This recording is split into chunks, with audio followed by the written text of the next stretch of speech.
അസ്സലാമു അലൈക്കും വറഹ്മത്തുള്ളാഹി വബറകാതുഹു. ബിസ്മില്ലാഹിർ റഹ്മാനിർ റഹീം. അൽഹംദുലില്ലാഹി റബ്ബിൽ ആലമീൻ. വസ്സലാത്തു വസ്സലാമു അലാ അഷ്റഫിൽ മഖ്ലൂഖീൻ വഅലാ ആലിഹി വസഹ്ബിഹി അൽ ഫായിസീൻ. അമ്മാ ബഅദ്. വിസ്ഡം ഹദീസ് ക്ലാസ് 3033. ഇന്നത്തെ ഹദീസിൽ പരാമർശിക്കുന്നത് ഭാര്യയെ തൃപ്തിപ്പെടുത്താത്ത ഭർത്താവ്, അതേക്കുറിച്ചാണ്. ബഹുമാനപ്പെട്ട ഇമാം തുർമുദി റളിയല്ലാഹു തആല അൻഹു റിപ്പോർട്ട് ചെയ്യുന്ന ഹദീസ്, അയൂൻ ഇബ്നു അബി ജുഹൈഫ റളിയല്ലാഹു തആല അൻഹു പിതാവിൽ നിന്ന് ഉദ്ധരിക്കുന്ന ഹദീസ്. അദ്ദേഹം പറയാം, ആഹാ റസൂലുള്ളാഹി സ്വല്ലല്ലാഹു അലൈഹി വസല്ലം ബൈന സൽമാന വ ബൈന അബി ദർദാ. നബി സ്വല്ലല്ലാഹു അലൈഹി വസല്ലമ തങ്ങൾ സൽമാൻ റളിയല്ലാഹു അൻഹുവിൻ്റെയും അബൂ ദർദാ റളിയല്ലാഹു അൻഹുവിൻ്റെയും ഇടയിൽ ബന്ധം സ്ഥാപിച്ചു. അവരുടെ ഉഖുവത്തിൻ്റെ ബന്ധം, സഹോദര ബന്ധം സ്ഥാപിച്ചു. അഥവാ മക്കയിൽ നിന്നും മദീനയിലേക്ക് വന്ന മുഹാജിറുകൾ, അവർക്ക് മദീനയിൽ വീടും മറ്റു സ്ഥലങ്ങളൊന്നും ഉണ്ടായിരുന്നില്ല. അപ്പോൾ ഈ മദീനക്കാരായ സഹാബികൾക്കിടയിൽ അവർ ബന്ധം സ്ഥാപിച്ചു. അവരുടെ സുഹൃത്ത് ബന്ധം സഹോദരനാക്കി കൊടുത്തു പല ആളുകൾക്കും. അങ്ങനെയാണ് അവിടെ അവർക്ക് സൗകര്യങ്ങളും സംവിധാനങ്ങളൊക്കെ ലഭിച്ചു തുടങ്ങിയത്. ഇങ്ങനെയുള്ള ഒരു ബന്ധം ഇവർക്കിടയിൽ നബി സല്ലല്ലാഹു അലൈഹി വസല്ലം തങ്ങൾ നിശ്ചയിച്ചു കൊടുത്തു. അങ്ങനെ ഒരിക്കൽ ഫസാറ സൽമാനു അബൂ ദർദാ, സൽമാൻ റളിയല്ലാഹു തആല ഒരിക്കൽ അബൂ ദർദാ റളിയല്ലാഹു അൻഹു സന്ദർശിച്ചു. വീട്ടിലേക്ക് കാണാൻ പോയി. ഫറഅ ഉമ്മ ദർദാഇ മുതബദ്ദിലതൻ. വീട്ടിൽ ചെന്ന് നോക്കുമ്പോൾ അബൂ ദർദാഇൻ്റെ ഭാര്യ, ആ ഭാര്യയെ മുതബദ്ദിലായിട്ട് കണ്ടു. വസ്ത്രങ്ങളൊക്കെ അഴുകിയ വസ്ത്രം ധരിച്ച്, കാണാനൊന്നും മനയില്ലാത്ത രൂപത്തിൽ, അതായത് ശരിക്കും കണ്ടാൽ തന്നെ നോക്കാൻ പറ്റാത്ത രൂപത്തിൽ, ഒരു വൃത്തിയില്ലാതെ അല്ലെങ്കിൽ കീറിപ്പറിഞ്ഞ വസ്ത്രം ധരിച്ചുകൊണ്ട്, അങ്ങനെ ഉണ്ടല്ലോ ചില ആളുകളൊക്കെ, ആ രൂപത്തിൽ ഈ ഉമ്മു ദർദാഇനെ കണ്ടു, അബൂ ദർദാന്റെ ഭാര്യയെ കണ്ടു. ഫഖാൽ, അപ്പോൾ സൽമാൻ റളിയല്ലാഹു അൻഹു ചോദിച്ചു, മാ ശഅനുകി മുതബദ്ദില, എന്താ ഇങ്ങനെയൊക്കെ ഈ വേഷത്തിലൊക്കെ, കുളിമനയൊന്നുമില്ല, വസ്ത്രമൊക്കെ വൃത്തിയായിട്ട് ധരിക്കാത്ത എന്ന് അർത്ഥത്തിൽ ചോദിച്ചു. ഖാലത്ത്, അപ്പോൾ അവർ പറഞ്ഞു, ഇന്ന അഖാക അബൂ ദർദാ, എന്നുവെച്ചാൽ നിങ്ങളുടെ സഹോദരൻ അബൂ ദർദാ ഉണ്ടല്ലോ, എൻ്റെ ഭർത്താവ്, അവർ ലൈസലഹു ഹാജത്തും ഫിദ്ദുന്യ, അവർക്ക് ദുന്യാവിലുള്ള ആവശ്യങ്ങളൊന്നുമില്ല. ദുന്യവിയ ചിന്തയോ ദുന്യാവിൻ്റെ ആവശ്യങ്ങളൊന്നും അവർക്കില്ല. അവരെന്നെ മെയിൻ ചെയ്യാറില്ല. ചില ഭർത്താക്കന്മാരെ കണ്ടും ഭാര്യമാരെ മെയിൻ ചെയ്യില്ല, ഭാര്യമാർക്ക് ആവശ്യമുള്ളത് കൊടുക്കില്ല. അത് ഭാര്യ ഭർത്തൃ ബന്ധത്തിൽ തന്നെ ആ ഒരു ഊഷ്മളമായ ബന്ധം നിലനിൽക്കാതെ, ഭാര്യയെ തൃപ്തിപ്പെടുത്താതെ ജീവിക്കുന്ന ആളുകൾ. ഈ ഒരവസ്ഥയാണ് അബൂ ദർദാഇനുണ്ടായിരുന്നത്. അങ്ങനെ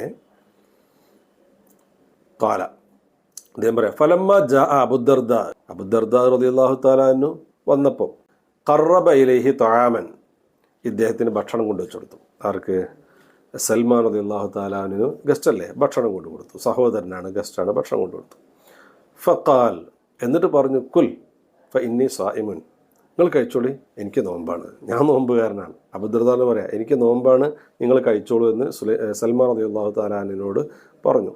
ഖാല, അപ്പം സൽമാൻ റളിയല്ലാഹു അൻഹു പറഞ്ഞു, മാ അന ബി ആക്കിലിൻ ഹത്താ തഅകുല, നിങ്ങൾ കഴിക്കാതെ ഞാനും കഴിക്കൂല, നിങ്ങൾ കഴിക്കണവരെ ഞാനും കഴിക്കൂല, നിങ്ങളുണ്ടെങ്കിൽ ഞാനും കഴിക്കും എന്ന് പറഞ്ഞു. ഖാല, അദ്ദേഹം പറയാം, ഫ അക്കല, അപ്പോൾ അബൂ ദർദാ ഭക്ഷണം കഴിച്ചു. ഫലമ്മ കാന ലൈലു, അങ്ങനെ രാത്രിയായപ്പോൾ, ഭക്ഷണം കഴിച്ച് അവിടെ വിശ്രമിച്ചവർ രാത്രിയായപ്പോൾ, ദഹാബ അബൂ ദർദാ യഖൂം, അബൂ ദർദാ നിസ്കരിക്കാൻ വേണ്ടി റെഡിയായി. രാത്രി മുഴുവൻ നിസ്കരിക്കുന്ന ഒരാൾ. അങ്ങനെ നിസ്കരിക്കാൻ വേണ്ടി പോയപ്പോൾ ഫഖാൽ ലഹു സൽമാൻ, സൽമാൻ റളിയല്ലാഹു അദ്ദേഹത്തോട് പറഞ്ഞു, നം, പോയി ഉറങ്ങുക, ഇപ്പം നിസ്കരിക്കണ്ട, പോയി ഉറങ്ങുക. സഹോദരനാണല്ലോ പറയുന്നത്, പോയി ഉറങ്ങുക. ഫനാമ, അങ്ങനെ അദ്ദേഹം പോയി കിടന്നുറങ്ങി. സുമ്മ ദഹബ യഖൂം, അദ്ദേഹം പിന്നെ കുറച്ച് കഴിഞ്ഞപ്പോൾ എണീറ്റിട്ട് വീണ്ടും നിസ്കരിക്കാൻ വേണ്ടി പോയി. ഫഖാൽ ലഹു നം, അപ്പോഴും സൽമാൻ പോയി ഉറങ്ങുകയെന്ന് പറഞ്ഞാൽ പോയി ഭാര്യയോടൊപ്പം താമസിക്കൂ, ഭാര്യയോടൊപ്പം പോയി കിടക്കൂ, അവിടെ ഉറങ്ങിക്കോളൂ എന്നർത്ഥം. അല്ലെങ്കിൽ കുറച്ച് ഉറങ്ങുക, ശരീരത്തിന് ഉറക്കം ആവശ്യമാണല്ലോ, അങ്ങനെ ഉറങ്ങിക്കോളൂ എന്ന് പറഞ്ഞു. അപ്പം അദ്ദേഹം പോയിട്ട് ഫനാമ ഉറങ്ങി. ഫലമ്മ കാന ഇൻദ സുബ്ഹി, അങ്ങനെ സുബ്ഹിയുടെ സമയമായപ്പോൾ ഖാല ലഹു സൽമാൻ, സൽമാൻ റളിയല്ലാഹു തആല അദ്ദേഹത്തോട് പറഞ്ഞു, ഖുമിൽ ആൻ, ഇപ്പോൾ എഴുന്നേൽക്ക്, സുബ്ഹിയുടെ ടൈം ആവാറായല്ലോ, ഇപ്പോൾ എഴുന്നേൽക്ക് എന്ന് പറഞ്ഞിട്ട് ഫഖാമ ഫസല്ലയ, രണ്ടുപേരും എഴുന്നേറ്റ് പോയിട്ട് നിസ്കരിച്ചു. ഫഖാൽ, എന്നിട്ട് സൽമാൻ റളിയല്ലാഹു അബൂ ദർദാ റളിയല്ലാഹുവിനോട് പറഞ്ഞു കൊടുത്തു, ഇന്ന ലി നഫ്സിക അലൈക ഹഖൻ, നിശ്ചയം നിൻ്റെ ശരീരത്തോട് എനിക്ക് ചില ബാധ്യതകളുണ്ട്, അത് തീർക്കണം. എപ്പോഴും ഉറങ്ങാതെ ഇങ്ങനെ കഴിച്ചു കൂട്ടിയാൽ ശരീരത്തിന് ക്ഷീണം വരും. അതുകൊണ്ട് ശരീരത്തിനോടുള്ള ബാധ്യത തീർക്കണം. വലി റബ്ബിക അലൈക ഹഖൻ, നിന്റെ മേലെ റബ്ബിനുള്ള ബാധ്യതകളുമുണ്ട്, റബ്ബിന് ചെയ്തു കൊടുക്കേണ്ട ബാധ്യതകളുണ്ട്, അഥവാ ഇബാദത്ത്, അതും ചെയ്യണം, അത് ഒഴിവാക്കരുത്, അതും വേണം. വലി ലൈഫിക അലൈക ഹഖൻ, നിന്റെ ഗസ്റ്റുകൾക്ക് അവരോട് ചെയ്യേണ്ട ബാധ്യതകളുണ്ട്, അതും വീട്ടണം. വഇന്നലി അഹ്ലിക അലൈക ഹഖൻ, നിന്റെ ഫാമിലിക്ക്, നിന്റെ ഭാര്യയ്ക്ക്, അവരോടും നീ കുറേ കടപ്പാടുള്ളവനാണ്, അതും വീട്ടണം. ഫഅഅതി കുല്ലദി ഹഖിൻ ഹഖഹു, അതുകൊണ്ട് എല്ലാ അവകാശികൾക്കും അവർ അവകാശപ്പെട്ട് നൽകണം. ആരോടൊക്കെ കടപ്പാടുണ്ടോ അവർക്കൊക്കെയും അവർ കടപ്പെട്ടത്, അവർക്ക് ആവശ്യമുള്ളത് ചെയ്തു കൊടുക്കണം.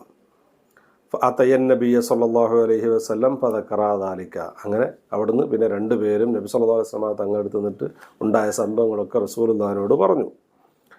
ഫഖാല ലഹു, അപ്പോൾ നബി സല്ലല്ലാഹു അലൈഹി വസല്ലം തങ്ങൾ അദ്ദേഹത്തോട് പറഞ്ഞു, സദഖ സൽമാൻ, സൽമാൻ പറഞ്ഞത് സത്യമാണ്, അതാണ് ചെയ്യേണ്ടത്. എല്ലാ ബാധ്യതകളും നിറവേറ്റണം. ഭർത്താവ് ഭാര്യയെ ആവശ്യമായ രൂപത്തിൽ തന്നെ നോക്കണം, ഭാര്യയ്ക്ക് അവകാശപ്പെട്ടതൊക്കെ കൊടുക്കണം, അവരാഗ്രഹിക്കുന്നത് നൽകണം. അല്ലാതെ അവർക്ക് അവകാശപ്പെട്ടത് നൽകാതിരുന്നാൽ അവരിതുപോലെ വഴിതെറ്റിപ്പോകും. അതുകൊണ്ട് എല്ലാ കാര്യങ്ങളും വേണം, ഇബാദത്ത് മാത്രമല്ല എന്നർത്ഥം. എല്ലാം ഇബാദത്താണ്, നല്ല നെയ്യത്തോടെ ചെയ്യുകയാണെങ്കിൽ. അല്ലാഹു തആല എല്ലാം കൃത്യമായി മനസ്സിലാക്കി ചെയ്യാൻ നമുക്ക് തൗഫീഖ് നൽകുമാറാവട്ടെ. ആമീൻ. അസ്സലാമു അലൈക്കും വറഹ്മത്തുള്ളാഹി വബറകാതുഹു.